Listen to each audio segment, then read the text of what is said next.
Assalamualaikum warahmatullahi wabarakatuh. Teman-teman semuanya, hari ini kita melanjutkan latihan soal P3K bagian tes bakat skolastik part 2. Langsung saja kepada soal pertama.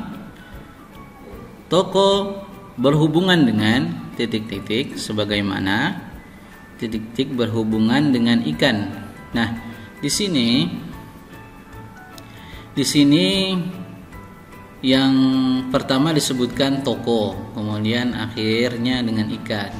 Nah, di sini kita cari ya kaitannya antara toko berhubungan dengan apa, kemudian apa berhubungan dengan ikan. Nah, kita lihat di sini ada beberapa jawaban.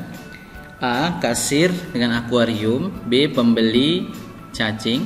C. Supermarket paus. D. Makanan pancing, pakaian bakar. Nah, kita lihat toko berhubungan dengan kasir bisa, sebagaimana akuarium ya, tempat berhubungan dengan ikan.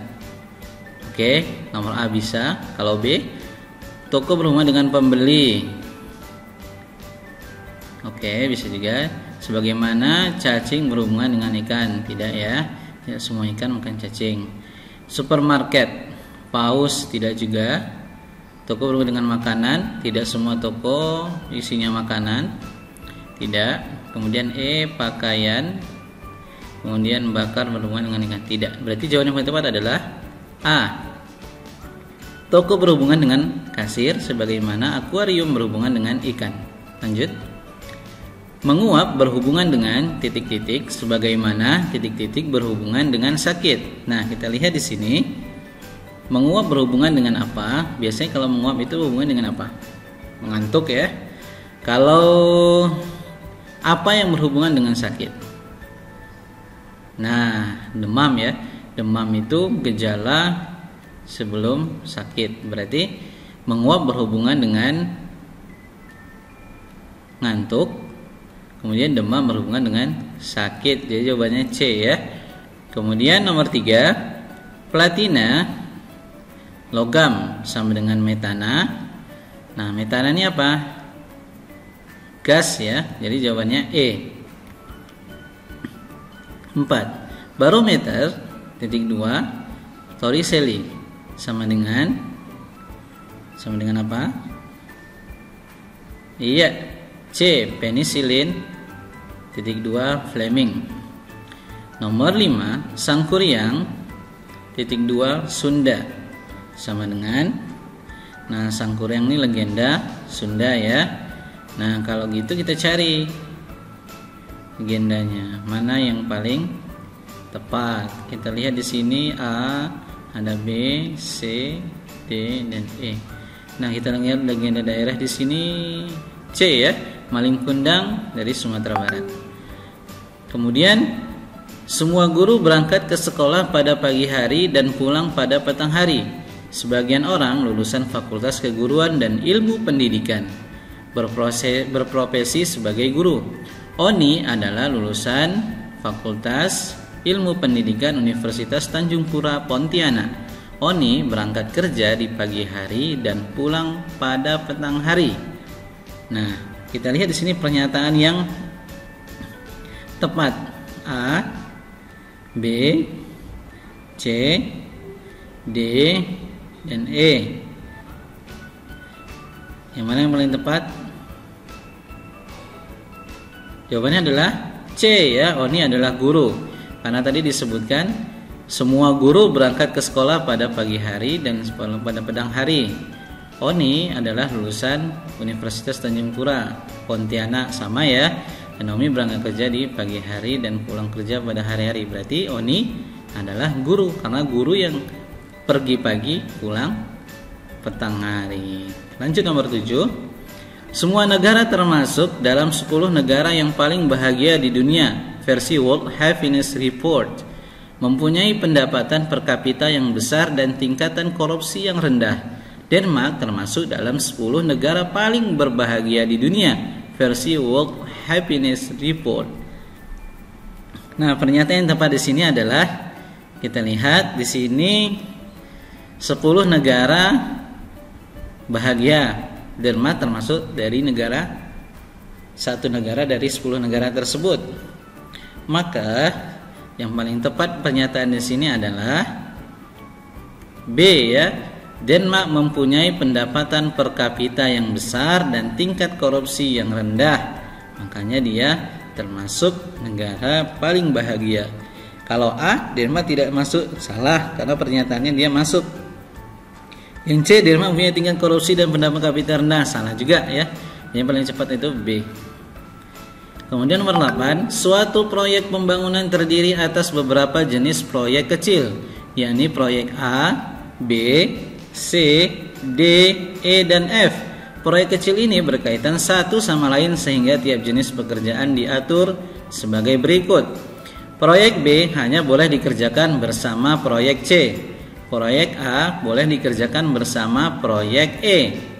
Proyek B tidak boleh dikerjakan bersamaan dengan proyek D. Proyek E dikerjakan jika dan hanya jika proyek F dikerjakan. Jika pekerja sudah mengerjakan proyek E, maka yang mana? A, B, C, D, atau E.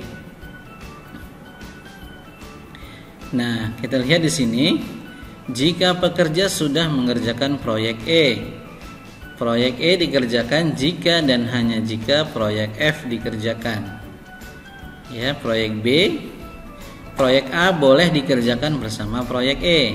Jika pekerja sudah mengerjakan proyek E, maka ya C ya, pekerja tidak mengerjakan proyek F.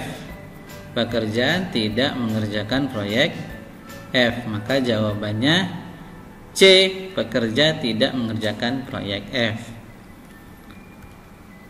Nomor 9, suatu proyek pembangunan terdiri atas beberapa jenis proyek kecil, yakni proyek A, B, C, D, E, dan F.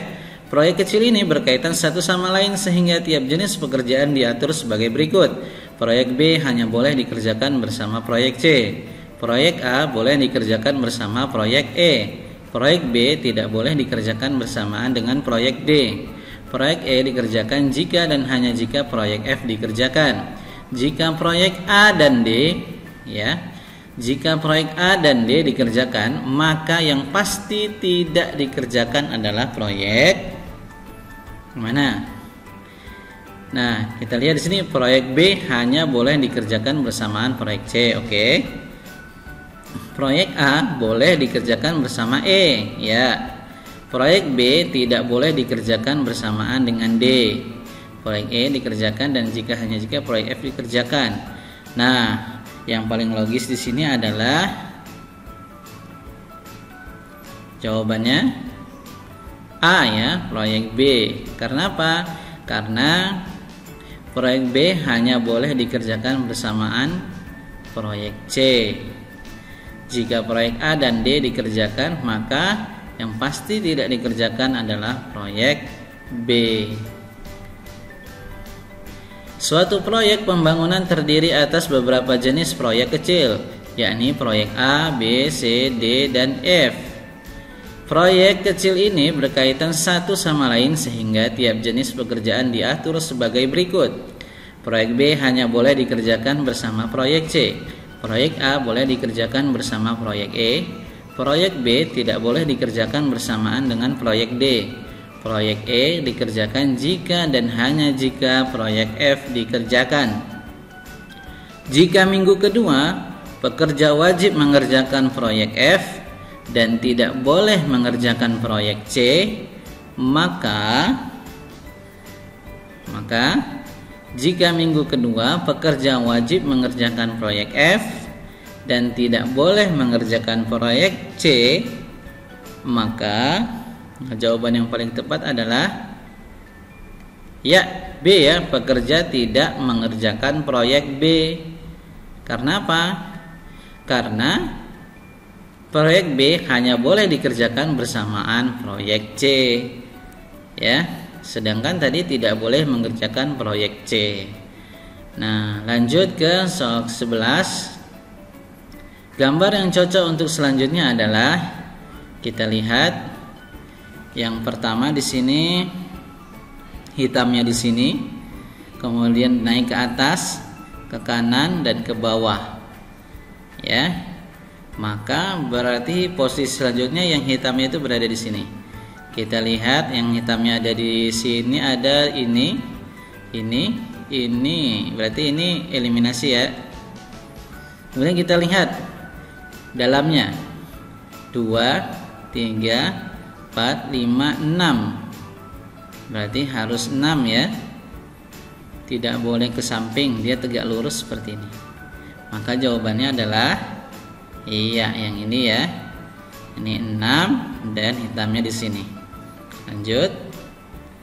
Gambar yang cocok untuk selanjutnya adalah, kita lihat ini garisnya ke kiri, kemudian dia datar ya, kemudian ke atas sana. Nah, yang selanjutnya kemana? Maka yang selanjutnya adalah sini ya, karena ininya garisnya dan tanda panahnya ke arah kanan ya, ke arah kanan. Kemudian gambar yang cocok untuk selanjutnya adalah, kita lihat di sini, kemudian seperti ini, kemudian seperti ini ya, dan seperti ini ya, ke atas dia, ke kiri, ke bawah, ke kanan. Maka setelah itu yang mana jawabannya? Setelah itu dia ke atas lagi ya, maka jawabannya adalah yang ini ya. Selanjutnya gambar yang cocok untuk selanjutnya adalah 2 di sini, kemudian ini nih, dan ini. Kita lihat yang selanjutnya yang mana kita temukan polanya ya. Ya, maka jawabannya adalah yang ini ya. Nih. Kemudian yang terakhir, gambar yang cocok untuk selanjutnya adalah, kita lihat sini, kemudian di sini hitamnya pindah ke bawah, pindah ke kiri, kemudian di sini ya berarti hitamnya ya. Nah, yang hitamnya sini ada ini dan ini. Berarti yang ini tereliminasi, tinggal yang ini dan yang ini. Kemudian bagaimana lagi kita mencarinya? Kita lihat. Ini satu garis tengah miring, tengahnya ke samping. Ini seperti ini. Nah, ini sudah mulai 2 garisnya. Maka kita cari yang garisnya 2. Kalau ini 1 tidak, maka bisa jadi yang ini ya. Kita lihat jawabannya adalah iya, benar yang ini. Baik teman-teman semua, ini adalah gambaran tes skolastik. Semoga kalian lulus dan mendapatkan yang terbaik. Wassalamualaikum warahmatullahi wabarakatuh.